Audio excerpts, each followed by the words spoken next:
Hello, and welcome to this edition of the Pulse-On Power Show. I'm Ed Merkel, and we are pleased to present to you this series of videos designed to demonstrate the key features that you should be considering when selecting a power supply. Redundancy is the doubling up of critical components for increasing the reliability of a power supply system and ensuring if one power supply fails, that the remaining equipment will carry the load. However, care should be taken that if the failed unit does not become a burden on the remaining equipment, and this is accomplished with decoupling diodes. If one power supply fails, the other units take over, and the diodes ensure that the failed unit does not short-circuit the system. There are several types of redundant systems on the market today, but we will be addressing N+1, where N represents the number of power supplies that it takes to run the load, and then you add an extra one as a spare in case one fails. Let's take a look at a working small N+1 redundancy example, which can represent a much larger system. Before we begin, let me explain how the panel is laid out. First of all, here's our load, a 4.2 amp 24 volt DC motor. The motor belt drives the second motor, which becomes a generator to power these light bulbs. The generator and the bulbs are used to keep the first motor fully loaded. If we were to use our 50 watt or 2.1 amp power supplies to operate the 4.2 amp motor, then it would take two to run the load, which represents N, and then an extra one is added as a spare. These two modules over here are dual input decoupling diodes, or redundancy modules. The panel is wired per the following schematic. The output of power supply number 1 goes to the first input of the redundancy module. The output of power supply number 2 goes to the second input of the redundancy module.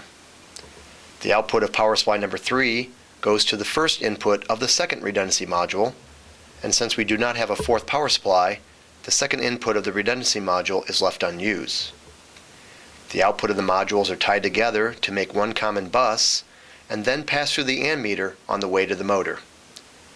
There is also an indication light wired to each of the DC OK signal terminals. One other point that should be mentioned is that each power supply should be connected to a different AC source, because if all the units were connected to one source and that source failed, all the power supplies would stop working, defeating the purpose of a redundant system. When I plug the system in, you can see that all three power supplies are functioning, which can be verified by the LEDs on the front of the units or by the DC OK signal, which in this case is a light. The external signal is used to inform a PLC or personnel that there is a problem with one of the power supplies. Because what good is it to have a redundant system if you don't know if one of the power supplies is not working? If we look at the ammeter, you can see that the motor is drawing about 4 amps. If I was to simulate an AC failure to one of the supplies, you will see that I have taken power supply number 2 out of the circuit, which can be verified by the LED on the front or the remote signal, but the motor continues to operate as normal. It is a common misunderstanding that the spare power supply is sitting dormant and only turns on when needed, but actually all three units are working and sharing the load. So when one unit fails, the remaining two just carry more current but still operate within their rated capacity. Once the AC problem is resolved, the power supply is put back into the circuit, and once again the load is shared between the three supplies.